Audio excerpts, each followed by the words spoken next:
Hello, I'm Caroline Searcy. Welcome to another episode of Thoroughbreds Are Go, with more inspiring thoroughbreds away from racing. Coming up on this week's show, a fantastic story with legendary film and TV horse trainer Heath Harris, the man who trained thoroughbreds for many movies, including Phar Lap, and for those iconic Australian Turf Club promotions of recent years. Plus, we hear about Racing SA's work to look after thoroughbreds away from racing, with some great programs in South Australia already leading to positive outcomes. And from Queensland, another great story on the love of a horse that extends beyond racing stables in Arrowfield Studs' Strapper Stories. That's all coming up on this edition of Thoroughbreds Are Go.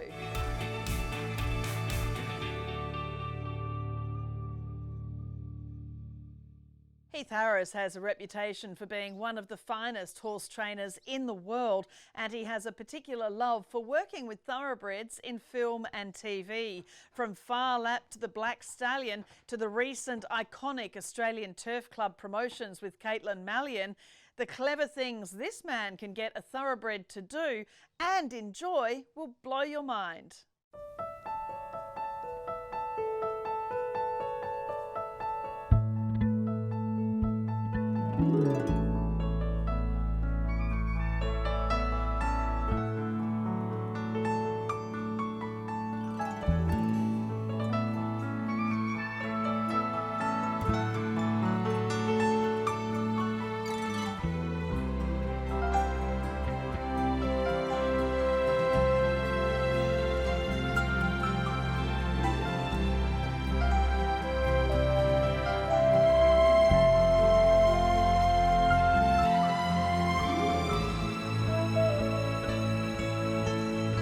It's fabulous to be here today and see you working with Mr. Bean.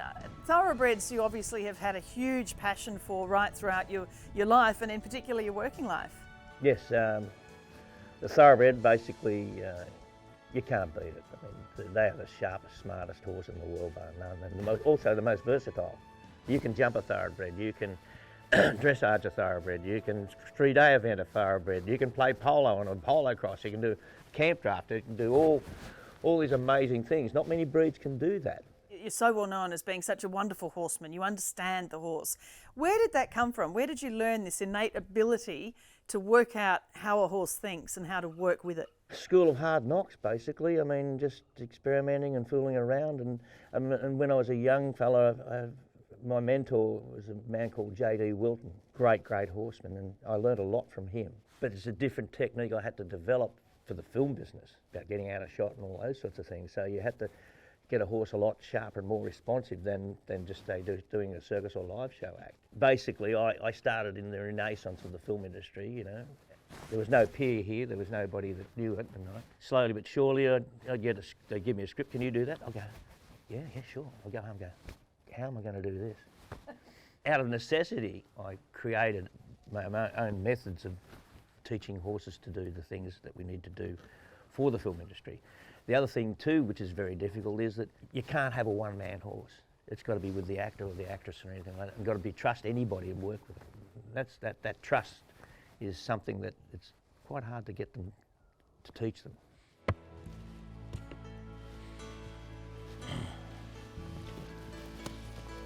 What we call sanctuary training. You sanctuary your horse to the mark. It's called a mark in the business. So it allows me, in terms of the movie business, I can get out of shot. I can put that mark down there. I've run horses up to half a kilometre down to a mark. It's all about getting out of shot, basically. So you sanctuary your horse to that. And like, for instance, when I used to do race horses, like barrier problems with horses, I'd make the barrier their sanctuary. They'll drag you. They can't get in there quick enough. Danny, that's a thoroughbred if I ever saw one. Yeah, that's what I thought. But now how the heck did he get in there? I don't know, but I'm going to get that horse. And thoroughbreds have a really long and kind of storied involvement in film, going back for generations, don't they? Yeah, early Hollywood, so many of the horses were thoroughbreds. The hardest thing to do is training the horse to like what he's doing and to be brave and to trust everybody, they're the hardest things to do. Thoroughbreds are a fantastic breed. They really are. probably the most versatile breed in the world, without bar none. And yeah, you get different breeds that might be a bit on the dumber side. The thoroughbreds are just so sharp and so watchful and so careful, you know, and that's why I use them in the movie business, right? But there's an art in training a horse for the live show industry and the movie business. Is one, you've got to teach them to like what they're doing, and you've got to teach them to be brave. And it's an extremely difficult thing to do, is teach a horse to be brave under all odds, guns going off, all sorts of things happening, and to like what he's doing becomes a game. All horses have a brave instinct in them. It's called the attack instinct. All horses can, if they want to, attack you and put you down and kill you, and that happens quite a lot, believe it or not. And it's part of that instinct. I train the horse with the instinct. That attack instinct is part of what I use to draw on to train the horse. But also too, in my type of training, you know, you've got to be careful because you will get chewed. You've got to be careful that you don't get hurt. Push them that bit too Yeah, far. yeah.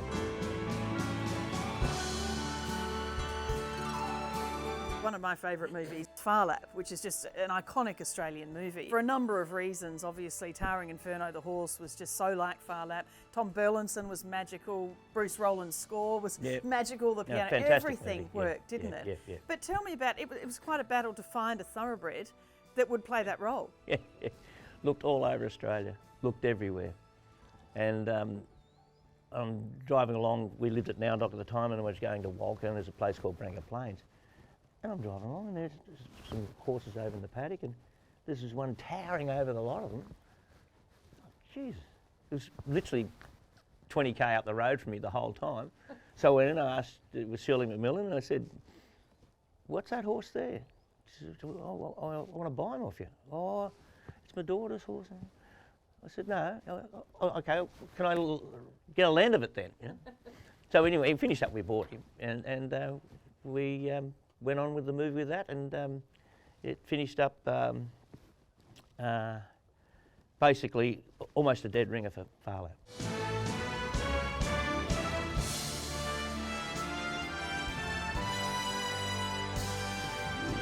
And some of those scenes, I mean, the race, the training scenes, I know there are shots of you actually, you know, when he was doing those fast gallops around that tight sort of sand track, and you know, you're riding him, or you know, training them to gallop in a basically a race field. How do you manage that, and how's that all choreographed? And the other horses must require training too.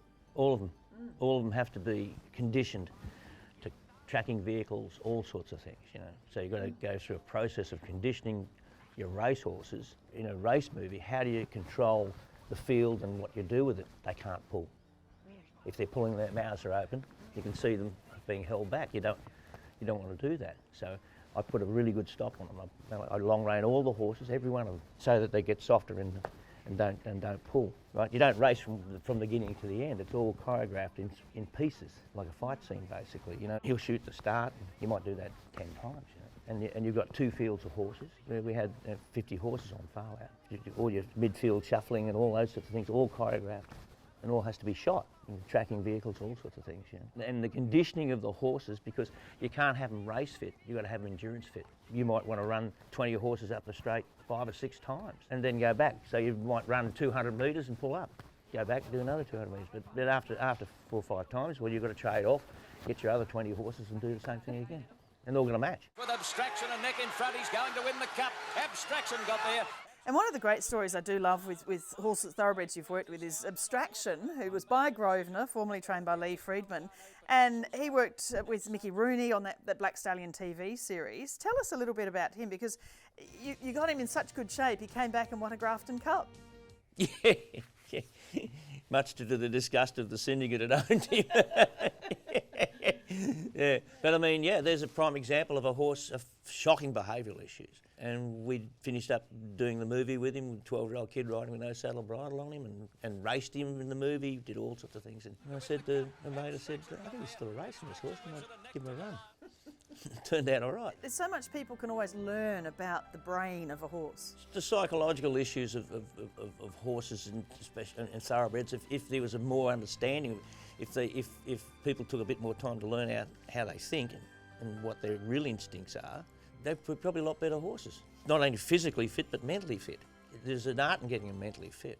There's not a lot of understanding of how a horse really thinks. And Racing Stripes, that was an American movie, of course, with the zebra in it, but lots and lots of thoroughbreds in there. And there was some animation of getting them to talk, but certainly you had them trained where they didn't need to do as much of the technology as they thought. We should have got a share of the budget, actually, because it was a $10 million budget, CGI budget, or computer-generated budget, you know. And we finished up, they only spent $3 million because we actually trained all the horses and the animals to do all the movements except for the eyes, lips and ears. And some of the other iconic movies that you were involved with thoroughbreds, Breaker Morant, Burke and Wills, people would be surprised at how many thoroughbreds were involved in these movies. Yeah, there's a lot of thoroughbreds in a lot of the movies I did. I don't know how many thoroughbreds I've saved lives of. I think, you know, the industry and the owners and everybody involved with it have got to take a lot more responsibility for what they're doing. The thoroughbred sport horse, I mean, Chrissy and I formed that because of our passion for the thoroughbred, you know. And Mr. Bean himself, who we saw here this morning, he's only just come out of the paddock, but he hasn't forgotten anything. By more than ready, he had 6 starts, no wins at all. But what a lovely horse he is. A typical more than ready, that lovely sort of black horse. Tell me his story. We were looking for a horse for the Man from Snowy River live show, and he's like by more than ready, which I've had a number of more than ready horses. They are really super, you know, and they've got great character, they've got great animation, you know, they're fantastic, and they're black, you see. Mm-hmm. That helps. Yeah, that helps, yeah. When I first got him, I mean, he was quite a timid horse. The art of teaching a horse to like what he's doing, and the art of teaching a horse to be brave at what he's doing. Horses have got to be brave to the spur, brave to the bit, brave to the whip, and brave to you, but not ignorant with it. I swing the whip up, you know, most horses they'll run away. No, he'll stay there and he'll rear. That's his cue. They get trained to do that. They love what they're doing.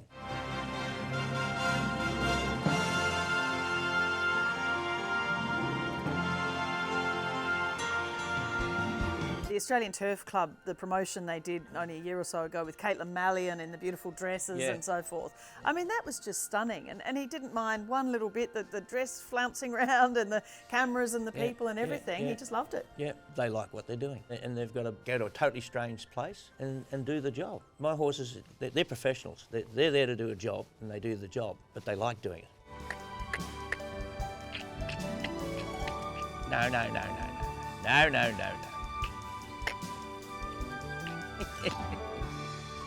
Wild stallion.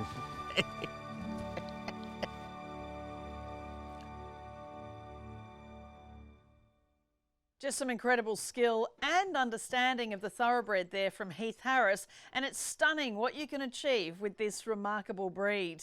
Time for a break on Thoroughbreds Are Go. Coming up, Racing SA and the programs in place in South Australia to rehome thoroughbreds away from the track.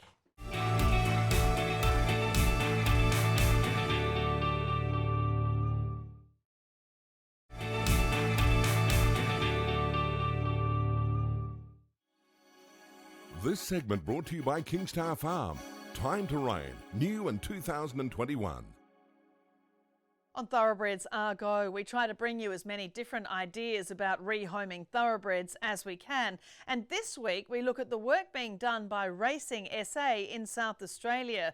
Thoroughcare SA looks to support riders taking on thoroughbreds and encourage their use in a variety of roles around the state. Gates open, they're off and racing. Instant celebrity, and she'll take the Tab Classic brilliantly. But good idea, this year he takes the cup.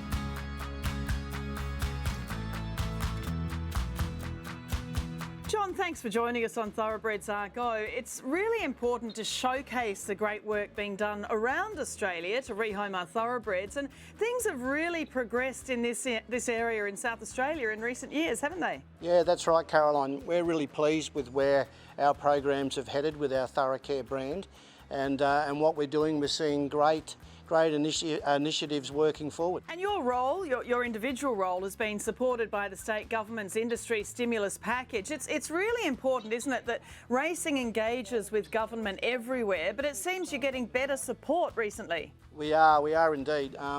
Minister Wingard's very well versed in what we're doing with the Thoroughcare brand, and he's been on the back of everything that we've done. So really pleased to have his support and the whole government support. Obviously in South Australia you work in with Racing Australia's rules about reporting retired horses and horse movements, but the stats are really encouraging, aren't they? 65% of off-track thoroughbreds seem to go to equestrian pursuits and 23% into breeding. So, you know, there's a lot of work being done, isn't there, to ensure the traceability of all thoroughbreds? For sure. Traceability is a big part of what we do here in SA as well. So we like to keep full view of our retired racehorses. So traceability is very much on our agenda on how we set up our program. So by setting up our assistance packages, we are getting full traceability on these horses for their first, second and third move out of racing. And we know the location and the owners and where we can find these horses at any given day. The Thoroughcare assistance packs, they're great with the support of High Gain and Pet Stock Assist. So anyone taking a thoroughbred from the track or from an acknowledged retrainer, they get a really good package worth $600. And the ongoing feeding help from High Gain as well is so important for people taking on thoroughbreds. That's the main point that we look at, is that we get this nutrition advice coming from High Gain, and their nutrition advice is probably the best in the business. So to apply for this pack, you need to then have a conversation with the High Gain nutrition department. They'll ask you a question on what you're feeding your horse at the moment. They'll advise you whether you're getting it right, getting it wrong, and they'll also put you in the right direction to make sure that you're feeding for what pursuit you want to do with this horse, and the outcome is exactly what you need to get. And you've given out a lot of these packages already. I mean, former jockey Crystal Bishop, she received the 100th assistance pack, and she was Dux of the SA Apprentice Academy in 2013, is now a co-trainer with John Dunn, but obviously absolutely loves her racehorse, Tintagel Rocker. Yeah, that's right. That's a really good story, Caroline, because he raced for 10 seasons, that horse. So to do what he's doing after only a couple of months off the back of retiring just goes to show how intelligent these thoroughbreds are, and how quick that you can teach them a new discipline if you've got the right support behind you. And one of the things obviously that works so successfully in other states such as Victoria, we see the growth of Thoroughbred Sport Horse Association in New South Wales, and that's sponsoring off-track events. And Thoroughcare SA, you support both Equestrian SA, Pony Club events, and you already have 25% more thoroughbreds competing than in the past. I mean, they are real results, and I'm sure that the support is really welcomed by equestrian riders within the state. Well, it is. With the Pony Club type scenario, we're finding that that's basically the first stop for people when they are taking a step into the equestrian area. It always starts with Pony Club. So if we can find that we can promote the thoroughbred as a Pony Club horse, that's the embryo stage for people that are going to compete in higher type events later on. But you always start at ground level, and what we're getting now is the Pony Club national state titles a few months ago at Monarto. There was 25% of the total horses were thoroughbreds, which is exceptional. So we're seeing that. So I think that the programs that we're putting in place are moving in the right area. Well, they certainly are. And I really like the free training that you offer to help people taking on thoroughbreds. I mean, as with any breed, there are specifics that people need to know about thoroughbreds away from racing. And your first free training clinic, I think you had over 80 people at that one. And that ongoing follow-up, that's often the missing piece of the puzzle in caring for off-track thoroughbreds, isn't it? Exactly right. A lot of people that this might be their first relationship they've had with the thoroughbred, so unless you offer them the right support and the right advice, things could go very wrong for these people. So we're setting them up to succeed, and when you set somebody up to succeed, you're going to get long-term benefit, because their next horse will be a thoroughbred, and their next horse after that will be a thoroughbred, and they'll say, actually, the word will spread that the thoroughbred are the go-to breed, because you are going to get the support, you're going to get the training, you're going to get the right nutrition advice. So there's a lot of ticks. So where do you get your inspiration from in South Australia? I mean, there are so many great programs around the world. There's the Thoroughbred Equine Makeover in Kentucky. The International Federation for the Aftercare of Racehorses, or IFAR, has lots of info as well. Where do you actually sort of come up with the plans of what you want to do in South Australia? Well, what we did initially, Caroline, we looked at what most other states were doing. We took a little pieces out of different things with accredited retrainers and whatever else that we saw was happening out there. We looked at world best practice through IFAR. We looked at the 5 domains model.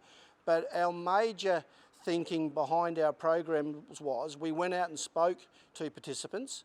We went out to gymkhanas, we went to horse trials, we went to shows, and we went and spoke to people and asked what would be the best thing that we could support you with financially, lessons, clinics and whatever else, and then that's where our programs develop from that. And obviously there are some horses that fall through the cracks, so you also help not-for-profit organisations to care for thoroughbreds such as, Lincoln Park, which is a great centre for equine therapy. We've got a great partnership with two of these, as you would say, horse sanctuaries, Lincoln Park up at Monarto, and we've also have a great partnership with Windermere Horsehaven out at Mount Torrens. So we've got a program in place where we will support these horses if they find themselves at these sanctuaries, and most of the time they're very much in later life, so they can be anywhere between 15 and 25, 26-year-old horses. So we've got great nutrition and veterinary packs for these horses as well. But Captain Punch, he got a length on Clever Tommy. There's a great story about the Robert Hill Smith bred Captain Punch. He won over $400,000, including 2 Palmerston sprints in Darwin. He was given to the Australian Olympian Megan Jones. Unfortunately, he wound up with kissing spine, but I'm sure plenty of people would be really interested to know what's the latest with Punchy. He's a great story, Caroline. He was a South Australian bred and owned horse originally, found his way in Darwin, had a bit of a cult following in Darwin, needed to find somewhere for his retirement. He's such a beautiful horse, so we worked in conjunction with NT Racing and we brought him down to Adelaide and put him in with Megan to do some basic training, and the plan was that when he got up to a certain level that we would gift him to a young equestrian that was in need of a horse to take them to the next level. But unfortunately, he was diagnosed with kissing spine. So what we're going to do with him now, we'll be supplying 4 or 5 horses to bring new people on into the industry. Punchy looks like he's going to be our inaugural first horse that we have, so it's a great outcome for him because he's a terrific horse. Do you think these programs nationally should sort of be aligned between the states, or do you enjoy being able to have a model in South Australia that you can develop better your own way as an individual state? We all work together. We have monthly catch-ups on Zoom and Teams with the relevant welfare managers in all the states. So we throw ideas out. But the biggest thing is that certain states are working with quite a lot less budget than what other states are. So we have to put programs in place that work around our budget. We're only working off 1% of prize money, which South Australia doesn't generate the same sort of income as New South Wales or Victoria. So our programs need to sort of fit in for what we can spend, and we need to see that spend is getting the right outcome for the horse. And what are your priorities in the next 12 months, say, regarding the care of thoroughbreds away from racing in South Australia? Everything we do is to make sure that the horse gets the right outcome for his welfare needs. So everything stems back from there. So I think we're heading in the right direction. We can see more thoroughbreds going into off-the-track pursuits because we're offering the right pathways. Overall, the welfare of the horse before it starts training, whilst it's in training, and when it's retired is first and foremost in our mind.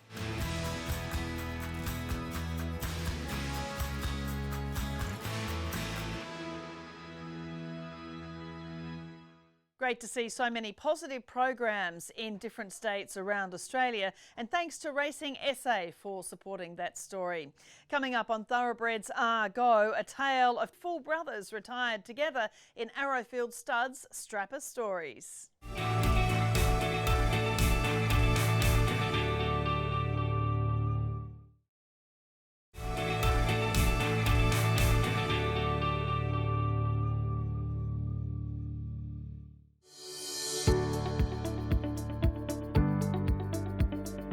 My favourite horse at the Michael Nolan stables that I looked after was Upstart Pride. One of my good friends, Debbie O'Toole, used to ride all his work when he was a younger horse. He certainly wasn't the easiest ride, and she definitely had a work cut out for her. Debbie was a jockey and used to go away on weekends. I became his regular track work rider. I done all his slow work. Michael couldn't believe how much calmer he would go around for me, and that's why I was his regular rider. He used to stand in the types of a morning, and if he could hear my voice outside, he used to look out the door until I walked in. And I didn't believe my co-worker one day, so he videoed him doing this.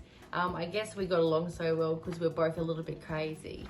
So when he retired racing, my bosses Michael Nolan and Alana Aspinall kept him in the hopes that Alana could ride him and compete him. Unfortunately, with her own job and with the business, she just never got time. So instead of him just wasting the paddock, they offered him to come down to me because they knew how much I loved him and he'd be looked after. So now he does show jumping with me most weekends.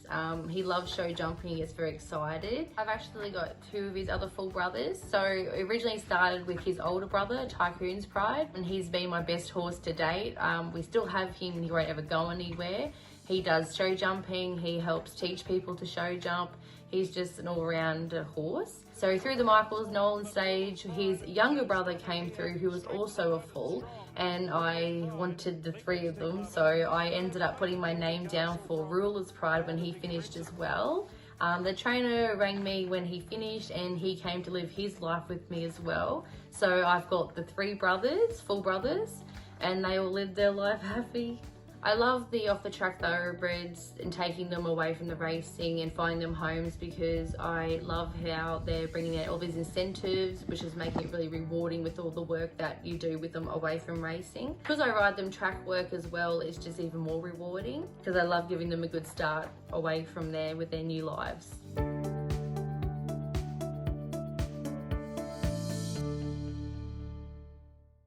Great to see so much passion for more thoroughbreds away from the racetrack. And thanks to John Massara and the Arrowfield stud team for your great support in the first 2 years of Thoroughbreds Are Go's production. And thanks to Godolphin Lifetime Care, Chris Waller Racing and Kingstar Farm for your support as well. I look forward to returning with an expanded Thoroughbreds Are Go in 2022, and don't miss replays of the 2021 season coming up from next week. I'm Caroline Searcy. I'll see you soon.